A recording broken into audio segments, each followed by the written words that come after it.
Akkam ooltan kabajamtoota ilmaan Oromoo addunyaa kana jirtan dhaamsiin ani har'a dhaamsa gabaabaa tokkoon dabarsuudhaaf dhufe actually jechuun dhaamsiin ani amma dabarsu kun Oromoota North America fi Canada jiraatan kanaaf dhaamsa gabaabaa dabarsuudhaaf dhufe maaliif Oromoo hunda laallatu jechuun kun ta'in dhaamsi kun dhaamsa amma Oromoota naannoo kana jirru fi dhaamsa gabaabduu tokko dabarsuudhaaf dhufe. Hiriirri guddaan Washington DC'tti ta'uudhaaf deema guyyaa jimaata kana.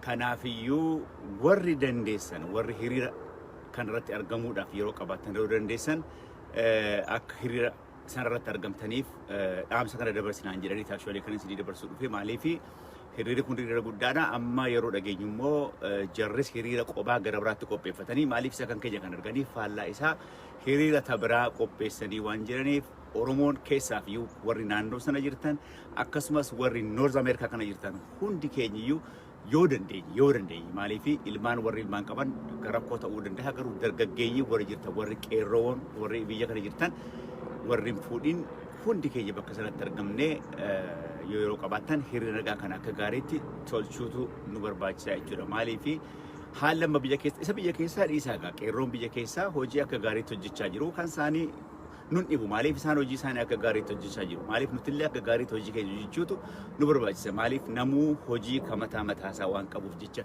isaan akka gaariitti itti jiru kan isaanii itti dhiisa nuti kan keenya isaasii qabnu kana itti jabaannee waan gochuun nurra jiraatu akka ilma Oromoo tokkotti irratti bobbaanee waan humni keenya danda'e gochuudhaaf walii galuudha dhugaa dubbachuudhaaf yoo ta'e qabsoon Oromoodhaa haala nuti keessa jiru haala bareedaadha. Ilmaan Oromoodhaa tokkummaa qaban kan agarsiisuun jabina isaanii agarsiisuun wal bira dhaabbachuun wal deeggaruun walii wajjiniin ta'uun gara tokkotti luucca'anii deemuun karaa tokkorra laayina tokkorra deemuun cabiinsa diinaaf Oromoodhaaf gammachuudha isaaniif cabiinsa. Inni wanti achi as nuuf dhufaa jiru ifa wanti achi as Oromoodhaaf dhufaa jiru waan gaarii waan calaqqee bareedaa waan bilisummaa uummata Oromoo as dhiyeessuudha. Diina keenyaaf garuu itti dukkanaa deemaa jira. Yaa ilmaan Oromoo mootummaan kun abashoon waan isaan gaafatanii ka inni isaaniif hin goone mee yaadadhaa. Waan baay'ee gaafatanii irra guddaa wanna isaan gaafatan hunda hojiirra oolcheef. OMN hin cufamu ganamaa galgala irratti haasawan hin cufame. Jawaariin hidhi jedhanii kun erga Abiyyi aangoorra ol baheeti ganamaaf galgala irratti duulaa turan. Baqqalaa Faayidaa jedhanii irratti duulan. Artistii kan keenya jabaa akka ija keenyaatti ilaallu ajjeesan. Kanaa ol wanti isaan gaafatanii hin milkaa'in tokkollee hin jiru. Kanaafuu Oromoon fira tokkollee hin qabu addunyaa kanarratti. Nutu waliif fira. Anaaf situ waliif fira. Dhiigni keenya lafatti dhangala'ee hin hafu. Dhiigni ilmaan Oromoodhaa lafatti dhangala'ee hin hafu. Warri biyya kana jirtan, warri Noorz Ameerikaa kana jirtan, please yoo dandeessan wanti nuti gochuu dandeenyu mootummoolii addunyaa kanatti iyyachuudha. Mootummoolii addunyaa kana jiranitti rakkoo akkasiitu biyya keenya keessa jira jennee itti himachuudha. Waan biraa wanti nuti goonu hin jiru. Kanaafuu warri yeroo qabaatan tikeeta keessa muradhaa guyyaa jimaataati warri immoo naannoo sana jirtan warri naannoo Washington DC jirtan hundi keessan irratti qophaa'aatii achitti wal arginaa jechuudha. Maaliif wanni tuffatamu hin jiru. Gaaniin guddaan kun yeroo inni jallatu cirracha jala kaa'aniitu ittiin dhaabu jechuudha. Cirrachi gaanii guddaa kana dhaaba. Kanaaf wanti tuffatamu hin jiru. Qabsoo Oromoo kana keessatti tuffii wanni jedhamee wanti tuffatamu takka illee hin jiru. Kanaafuu ammallee odeeffannoo tokko argadhee charchiin Oromoo Seattle hin jiru galatooma. Maaliif ijoollee 10 warra maallaqa hin qabne warra deeman warra maallaqa hin qabneef tikeeta kan nama 10 murtanii ergaa jirtu galata guddaa qabu. Isin galateeffanna charchiin Oromoo kan Seattle hin jiru galatooma dhugaa maaliif akkasitti wal bira dhaabbachuu waan gaariidha. Silaa nuti yoo wallaalle malee nuti guyyaa sun jala gahe malee warra waan akkasii hin qabaanne kanaaf silaa deemnee bakka nama gaggaafannee bakka irraa hundi fuuna maaliif anis ammallee nagaya waan kana garuu galatoomaa fayyaa ta'a. Aynoo Portland nama baay'eetu dhufaa jira. Akka dhageenyetti Minnesota kanarraa namni baay'eenis deemaa jira. Aynoo namoota baay'eetu tikeeta murateera warri waliin deemnu.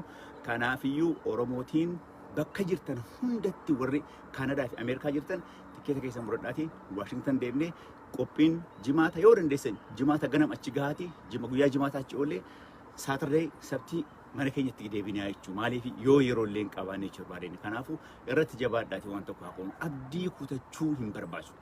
Duruu Oromoon qabsoo Oromoo kana keessatti abdiin kutanii har'a miti kaleessa gaafa gadadoo gaafa dukkana keessatti Oromoon abdiin kutanii har'a garuu wanna tokko wanna ifa bareedaan Oromoodhaaf achi as deemaa diina keenyatti yeroo dukkanaa deemu abdii kutachuu hin barbaachisu ilmaan Oromoo.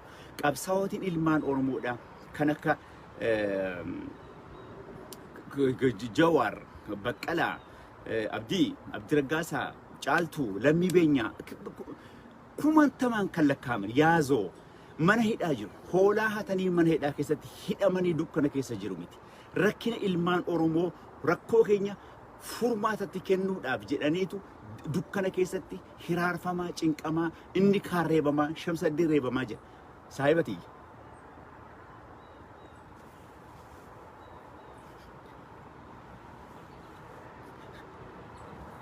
Kanaaf ilmaan Oromoo yeroo hunda bo'uun faayidaa tokko illee hin qabu.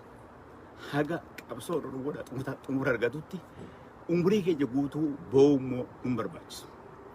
Warri amma har'a mana hidhaatti dararamaa jiru kun hoolaa hatee mana hidhaa keessatti dararama miti.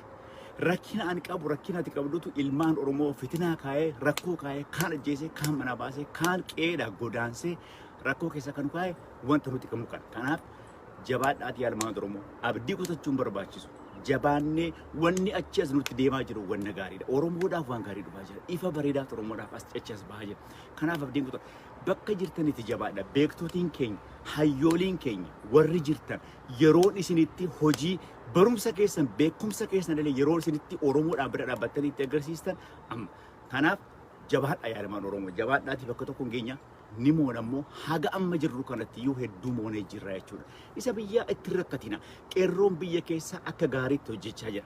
Isaaf yaaddainaa waan takka hojii qabu namu hojii qabu hojii isaanii hojjechaa jiru. Nutis hojii keenya ka alaa kana hojjenne malee kan isaanii kanatti rakkatina.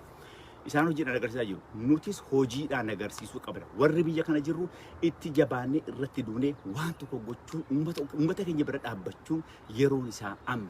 Erga qabsoon Oromoo jabaatee bilisummaan achas gaafa dhiyaachaa deemu of agarsiisuudhaaf warri gadi bahu sun Oromoo irraa waa barbaachisu malee nama Oromoodhaaf waa godhe miti. Oromoof har'a barbaachiftu haa taanu malee Oromiyaa bilisoomte keessatti qofa Oromoodhaaf barbaachisu ta'uun dura jiraatu. Amma haala amma jiru kana keessatti Oromoodhaaf barbaachisu qofa ta'uutu nu barbaachisa. Kanaafuu jabaadhaa ilmaan Oromoo warri naannoo Washington DC jirtan tikeeta warri naannoo sana jirtan hundi keessanuu dhuma dhuftan beekamaadha.